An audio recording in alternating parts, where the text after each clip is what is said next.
الحمد لله رب العالمين والصلاة والسلام على رسوله الكريم نبينا محمد وعلى آله وأصحابه أجمعين وعلى من تبعه بإحسان إلى يوم الدين أما بعد கண்ணியமிக்க சகோதர சகோதரிகளே, மார்க்க சட்டங்கள் உரிய இந்த வகுப்பில் நபிகள் நாயகம் ஸல்லல்லாஹு அலைஹி வஸல்லம் அவர்கள் ஆயிஷா ரலியல்லாஹு அன்ஹாவை 6 வயதில் நிக்காஹ் செய்து அவர்களுக்கு 9-10 வயது இருக்கும் பொழுது குடும்ப வாழ்க்கையில் இல்லற வாழ்க்கையில் ஈடுபட்டார்களே, கணவன் மனைவியாக வாழ ஆரம்பித்தார்களே, இதை அடிப்படையாக வைத்து பல சர்ச்சை பேச்சுக்களை சில பேர் பேசுவதுண்டு. குறிப்பாக இஸ்லாத்தை விட்டு மக்களை தூரமாக்க வேண்டும் என்று முயற்சி செய்யக்கூடியவர்கள். உதாரணத்திற்கு இந்த நசாராக்களில் குறிப்பாக இந்த மிஷனரிஸ் என்று அழைக்கப்படும் மக்கள் தன்னுடைய கொள்கையின்பால் அழைக்க வேண்டும், இஸ்லாத்தை விட்டு மக்களை தடுக்க வேண்டும் என்பதற்காக நபி ஸல்லல்லாஹு அலைஹி வஸல்லம் அவர்கள் ஆயிஷா ரலியல்லாஹு அன்ஹாவை திருமணம் முடித்த இந்த விஷயத்தை தவறான கோணத்தில் காட்ட முயற்சிப்பார்கள். அதே போல மற்ற பல சமூகத்தினர்களும் இந்த விஷயத்தை பயன்படுத்தி நபிகள் நாயகம் ஸல்லல்லாஹு அலைஹி வஸல்லம் அவர்களுடைய சுத்தமான வாழ்க்கையை கலங்கப்படுத்த முயற்சி செய்கிறார்கள். சிறு பிள்ளையை திருமணம் முடித்தவர், சைல்ட் மேரேஜ் என்று சொல்கிறார்கள். அப்படி சிறு பிள்ளையும் திருமணம் முடித்தவர் என்றெல்லாம் அதை அடிப்படையாக வைத்து பேசுவதை நாம் பார்க்கிறோம். ஆக இதை நாம் சரியாக புரிந்து கொள்ள வேண்டும். அன்பானவர்களே, நபிகள் நாயகம் ஸல்லல்லாஹு அலைஹி வஸல்லம் அவர்கள் ஒட்டுமொத்த உலகத்திலேயே அவர்கள் மாத்திரம் 9 வயது பெண்ணோடு சேர்ந்து வாழ ஆரம்பித்திருந்தால், ஒட்டுமொத்த உலகத்தில் அவர்கள் மாத்திரம் இந்த விஷயத்தை செய்திருந்தால், அப்போது நபி ஸல்லல்லாஹு அலைஹி வஸல்லம் அவர்களை குறித்து இந்த விஷயத்தை அடிப்படையாக வைத்து விமர்சிப்பது, பேசுவது நியாயமான ஒரு விஷயமாக இருந்திருக்கும். ஆனால் நபிகள் நாயகம் ஸல்லல்லாஹு அலைஹி வஸல்லம் அவர்கள் மட்டுமா 8 வயது 9 வயது 10 வயது சிறுமி என்று சொல்ல முடியாது. காரணம், அவர்கள் பருவ வயதை அடைந்த பிறகுதான் சேர்ந்து வாழ ஆரம்பித்திருக்கிறார்கள். ஆக 9-10 வயது பருவ வயதை அடைந்த பெண்ணோடு நபிகள் நாயகம் ஸல்லல்லாஹு அலைஹி வஸல்லம் அவர்கள் மாத்திரம் நினைச்சவில்லை, திருமணம் முடித்து வாழவில்லை. மாறாக இப்படி பல பேர் செய்திருக்கிறார்கள். சமீப காலம் வரை கூட, நாம் வாழக்கூடிய இந்தியாவிலேயே சமீப காலம் வரை கூட அது சட்ட ரீதியாகவே தடுக்கப்பட்ட ஒரு விஷயமாக இருந்திருக்கவில்லை. 9-10 வயது 11 வயது பருவ வயதை அடைந்த பெண்ணோடு திருமணம் முடிக்கலாம் சட்ட ரீதியாகவே. சமீப காலங்களில் தான் திருமணத்துக்கு பெண்ணுக்கு இவ்வளவு வயது என்றெல்லாம் சில வயது வரம்புகளை கொண்டு வந்தார்கள். ஆனால் இப்போது கூட பல இடங்களிலே 10-11 வயது பருவ வயதை அடைந்த பெண்ணோடு திருமணம் முடிக்கக்கூடிய ஒரு பழக்கம் இருந்து கொண்டுதான் இருக்கிறது இந்தியாவிலேயே. இங்கிலாந்தில் 1888 வரை, சமீப காலம் தானே, நபிகள் நாயகம் ஸல்லல்லாஹு அலைஹி வஸல்லம் அவர்களை குறித்தவர்கள் பேசுகிறார்கள், இது 1400 வருடங்கள் முன்பு நடந்த விஷயம். ஆனால் இங்கிலாந்திலே குயின் விக்டோரியா போன்றவர்கள் ஆட்சி செய்யும் அந்த காலகட்டத்தில் 1888 வரை கூட 9 வயது பெண்ணோடு திருமணம் முடிப்பது என்பது சட்ட ரீதியாகவே அனுமதிக்கப்பட்ட ஒன்றாக இருந்தது. அங்குள்ள சட்டம், அங்கு ஒன்றும் இஸ்லாத்தின் சட்டங்களை அமல்படுத்தவில்லை இங்கிலாந்திலே. அதே போல அமெரிக்காவில்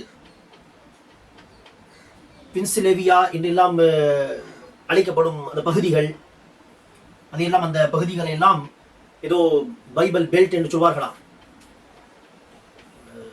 நஸ்ரானியத்தை, நசாராவுடைய மதத்தை மிக வலுவாக பின்பற்றக்கூடிய மக்கள் என்று அழைக்கப்படும் பகுதிகள், பைபிள் பெல்ட் என்று அழைக்கப்படும் பகுதிகள் என்பார்களாம். அந்த பகுதிகளில் கூட 9 வயது 10 வயது பெண்ணோடு அல்லது சிறுமியோடு திருமணம் முடிக்கலாம் என்கிற சட்டங்கள் இருந்திருக்கிறது. இது ஏதோ 2000 3000 வருடங்கள் முன்பு நடந்த விஷயத்தை சொல்லவில்லை, சமீப காலங்களில் இருந்த சட்டங்கள் இவை. ஆக இப்படியெல்லாம் இருக்க 1400 வருடங்கள் முன்பு 9 வயது பருவ வயதை அடைந்த பெண்ணோடு நபி ஸல்லல்லாஹு அலைஹி வஸல்லம் திருமண வாழ்க்கை வாழ ஆரம்பித்ததை கொச்சையாக பேசுவதற்கு யாருக்கும் அருகதை கிடையாது, தகுதி கிடையாது. ஆக உலகத்தின் பல்வேறு இடங்களிலே, பல நாடுகளிலே, வெவ்வேறு மதத்தை பின்பற்றக்கூடிய மக்களுக்கு மத்தியிலே இவ்வாறு 9-10 வயது பருவ வயதை அடைந்த பெண்ணோடு திருமணம் செய்வது என்பது பழக்கத்தில் இருந்திருக்கிறது. ஆக எத்தனையோ மக்கள் இந்த விஷயத்தை செய்திருக்க, சட்டமாகவே அதை பின்பற்றி வந்திருக்க, நபிகள் நாயகம் ஸல்லல்லாஹு அலைஹி வஸல்லம் மாத்திரம் ஏன், அவர்களை குறித்து மாத்திரம் ஏன் கேள்வி எழுப்பது? ஆக இது அநீதியான அநியாயமான ஒரு பேச்சு. இது முழுக்க முழுக்க நபியை விட்டு இஸ்லாத்தை விட்டு தடுக்க வேண்டும் என்பதற்காக வேண்டி முன்வைக்கக்கூடிய வாதம் என்பதை நாம் புரிந்து கொள்ள வேண்டும். சரி, அதே நேரத்தில் மாணவர்களே, நபிகள் நாயகம் ஸல்லல்லாஹு அலைஹி வஸல்லம் ஆயிஷா ரலியல்லாஹு அன்ஹாவை திருமணம் முடித்தார்களே, அதை குறித்து பிரத்யேகமாக நாம் பேசுவதாக இருந்தால், நபி ஸல்லல்லாஹு அலைஹி வஸல்லம் ஆயிஷா ரலியல்லாஹு அன்ஹாவை 6 வயதிலே திருமணம் முடித்தார். ஆனால் 6 வயதில் திருமணம் முடித்த பிறகு சேர்ந்து வாழ ஆரம்பிக்கவில்லை. திருமண ஒப்பந்தம் மாத்திரம்தான் நடந்தது. ஆக நாம் அதை கணக்கில் எடுத்துக்கொள்ளாமல் சேர்ந்து வாழ ஆரம்பித்தார்களே, அப்போது ஆயிஷா ரலியல்லாஹு அன்ஹாவுக்கு 9 வயது. அதை மாத்திரம் நாம் கணக்கில் எடுத்துக்கொண்டால் 9 வயது ஆயிஷா ரலியல்லாஹு அன்ஹாவை ரசூல் அவர்கள் திருமணம் முடித்து திருமண வாழ்க்கையில் வாழ ஆரம்பித்தார்கள். ஆக இதை அடிப்படையாக வைத்து நாம் பேசுவதாக இருந்தால், முதலாவது விஷயம், இது ஆதாரப்பூர்வமான விஷயம்தான். இதை நாம் மறுக்க தேவையில்லை, மறுக்க கூடாது. சில பேர் நினைச்சுகிறார்கள், இப்படி பல பேர் பல விதமான கேள்விகள் கேட்கிறார்களே என்கிற அடிப்படையில் ஆயிஷா ரலியல்லாஹு அன்ஹாவுக்கு 9 வயது இருந்திருக்கவில்லை, 18 வயது இருந்தது என்றெல்லாம் சொல்வார்கள். அது தவறு. ஆதாரப்பூர்வமான ஹதீஸில், சஹீஹ் புகாரியில் கூட சொல்ல போனால் இந்த தகவல் இருக்கிறது. ஆக ஆதாரப்பூர்வமான ஹதீஸில் இந்த விஷயம் வந்திருக்க, அதை நாம் மறுக்கக்கூடாது, அதை நாம் ஏற்க வேண்டும். தப்பு செய்தால் தானே மூடி மறைக்க வேண்டும்? தப்பே செய்யவில்லையே, இது தவறே கிடையாது. ஆதாரப்பூர்வமான இந்த விஷயத்தை நாம் விட்டுவிட்டு இல்லை 18 வயது என்று சொன்னால், மக்கள் சொல்லக்கூடிய அந்த விஷயத்தை தவறு என்பதாக நாம் பார்க்கிறோம் என்பதாக ஆகிவிடும். இது தவறே கிடையாது. ஆக அதை நாம் மூடி மறைக்க வேண்டிய அவசியமும் கிடையாது. நபி ஸல்லல்லாஹு அலைஹி வஸல்லம் வாழ்க்கையில் அல்லது இஸ்லாமிய மார்க்கத்தில், இஸ்லாம் சொல்லக்கூடிய சட்டங்களில் எதுவுமே மூடி மறைக்க வேண்டிய அவசியமே கிடையாது. காரணம், எந்த விஷயத்திலும் என்ன கிடையாது, குறை கிடையாது. அதை சரியான விதத்தில் விளங்கிக் கொள்ள வேண்டும், சரியான விதத்தில் எடுத்து சொல்ல வேண்டும்.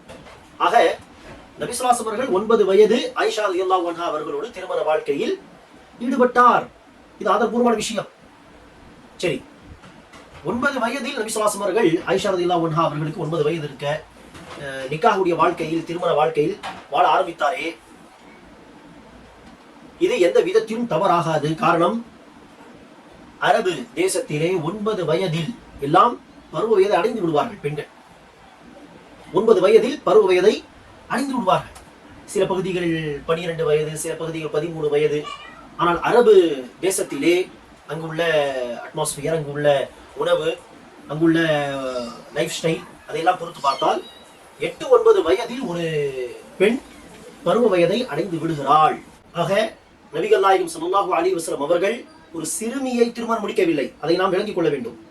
சிறுமியை திருமணம் முடிக்கவில்லை, மாறாக பருவ வயதை அடைந்த ஒரு பெண்ணை தான் திருமணம் முடித்து, பருவ வயதை அடைந்த ஒரு பெண்ணோடு தான் திருமண வாழ்க்கை வாழ ஆரம்பித்தார்கள்.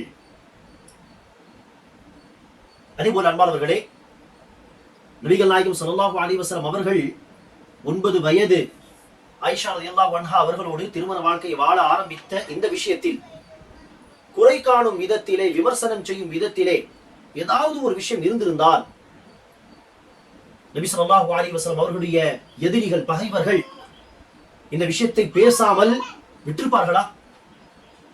நபி ஸல்லல்லாஹு அலைஹி வஸல்லம் அவர்களை விட்டு மக்களை தடுக்க, இஸ்லாத்தை விட்டு மக்களை தடுக்க இல்லாத விஷயங்களை எல்லாம் பேசி அவர்கள், அவதூறு பேசி அவர்கள், உண்மையில் குறை காணும் விதத்தில் ஏதாவது ஒரு விஷயம் இருந்திருந்தால் அதை பயன்படுத்தாமல் விட்டிருப்பார்களா? யோசித்து பாருங்கள். நபி ஸல்லல்லாஹு அலைஹி வஸல்லம் அவர்களுக்கும் சூனியத்துக்கும் எந்த ஒரு தொடர்பும் கிடையாது. ஆனால் சூனியவாதி என்று சொன்னார்கள்.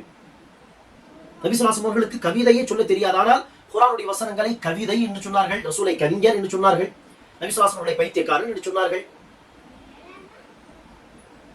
ஆயிஷா ரலியல்லாஹு அன்ஹா அவர்களை கஷ்டப்படுத்த வேண்டும், ரசூலை கஷ்டப்படுத்த வேண்டும், ரசூலுடைய குடும்பத்தினர்களை கஷ்டப்படுத்த வேண்டும் என்பதற்காக ஆயிஷா ரலியல்லாஹு அன்ஹா மீது முனாஃபிகீன்கள், நயவஞ்சகர்கள் அவதூறு பரப்பினார்கள்.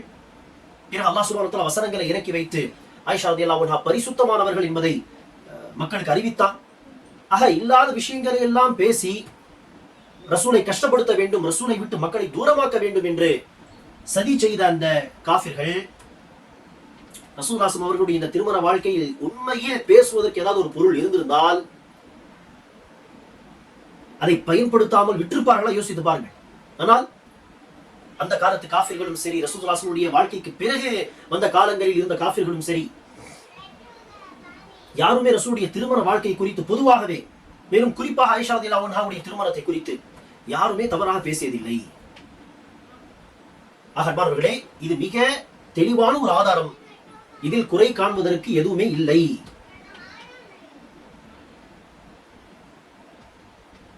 ஆகவேதான் ரசூலுடைய வாழ்க்கையிலும் ரசூலுடைய வாழ்க்கைக்கு பிறகும் யாரும் இதை குறித்து பேசியதில்லை. சமீப காலத்தில் இந்த நூற்றாண்டு இதில்தான் இந்த கிறிஸ்டியன் மிஷனரிஸ் அல்லது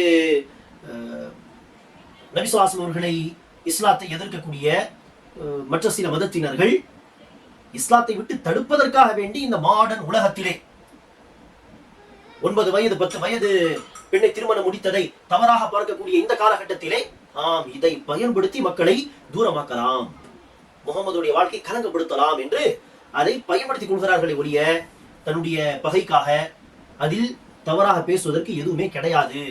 இருந்திருந்தால் அந்த காலத்திலேயே இதை பேசியிருப்பார்கள். இல்லாத விஷயத்தையே உருவாக்கி அவதூறாக பேசியவர்கள் இருக்கக்கூடிய விஷயத்தை விட்டிருப்பார்களா? அதே போல அன்பானவர்களே, நபி ஸல்லல்லாஹு அலைஹி வஸல்லம் அவர்கள் தன்னுடைய மகளை கொடுத்த அபூபக்கர் சித்தீக் ரலியல்லாஹு அன்ஹு அவர்கள் ஏதாவது தவறு கண்டார்களா? 9 வயது தன்னுடைய மகளை திருமணம் முடித்து கொடுப்பதிலே.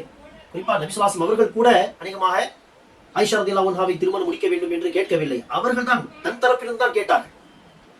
ஆக தன் மகனை கொடுத்த தகப்பனுக்கு அதில் எந்த ஒரு ஆட்சேபனையும் இல்லை. அந்த காலத்தில் வாழ்ந்த பொதுமக்களுக்கு எந்த ஒரு ஆட்சேபனையும் இல்லை. ஏன் அந்த காலத்தில் வாழ்ந்த ரசூலுடைய எதிரிகளுக்கு கூட அதில் எந்த ஒரு ஆட்சேபனையும் இல்லை. பரவலாக அந்த காலத்தில் பல நாடுகளில் பல கலாச்சாரங்களில் கூட இந்த விஷயத்தில் எந்த ஒரு ஆட்சேபனையும் இல்லை.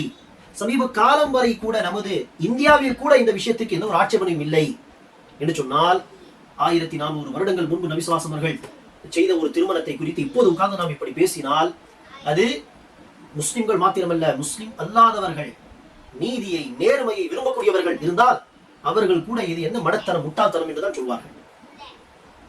அன்பானவர்களே, நபி ஸல்லல்லாஹு அலைஹி வஸல்லம் திருமண வாழ்க்கையாக இருந்தாலும் சரியே, ரசூலுடைய ஒட்டுமொத்த வாழ்க்கையாக இருந்தாலும் சரியே, அதில் ஒரு குறை கூட நாம் எடுத்து காட்ட முடியாது. யாராவது குறை சொல்லும் விதமாக ஏதாவது பேசினால் அதை அவர்கள் தவறாக விளங்கிக் கொள்கிறார்கள் அல்லது தவறாக சித்தரிக்கிறார்கள். ரசூலை கலங்கப்படுத்த என்பது மிக உறுதியான தெளிவான விஷயம். நபி ஸல்லல்லாஹு அலைஹி வஸல்லம் அவர்களுடைய வாழ்க்கை வரலாறை நாம் படிக்க வேண்டும், ரசூலுடைய நற்குணங்களை படிக்க வேண்டும், அதை மக்களுக்கு எடுத்துச் சொல்ல வேண்டும். பிறருக்கு எடுத்துச் சொல்லக்கூடிய வாய்ப்பு கிடைக்கிறதோ இல்லையோ, ஆனால் நாம் நபி ஸல்லல்லாஹு அலைஹி வஸல்லம் அவர்களுடைய திருமண வாழ்க்கை குறித்து, ரசூல் ஸல்லல்லாஹு அலைஹி வஸல்லம் ஒட்டுமொத்த வாழ்க்கை குறித்து மிக தெளிவாக இருக்க வேண்டும். நபி ஸல்லல்லாஹு அலைஹி வஸல்லம் அவர்கள் பரிசுத்தமான ஒரு வாழ்க்கை வாழ்ந்து இருக்கிறார் என்பதை நாம் விளங்கிக் கொண்ட முஸ்லிம்களாக இருக்க வேண்டும். அல்லாஹ் சுப்ஹானஹு வ தஆலா நமக்கு அந்த பாக்கியத்தை தருவானாக. ஆமீன். அஸ்ஸலாமு அலைக்கும் வரஹ்மத்துல்லாஹி வபரகாத்துஹு.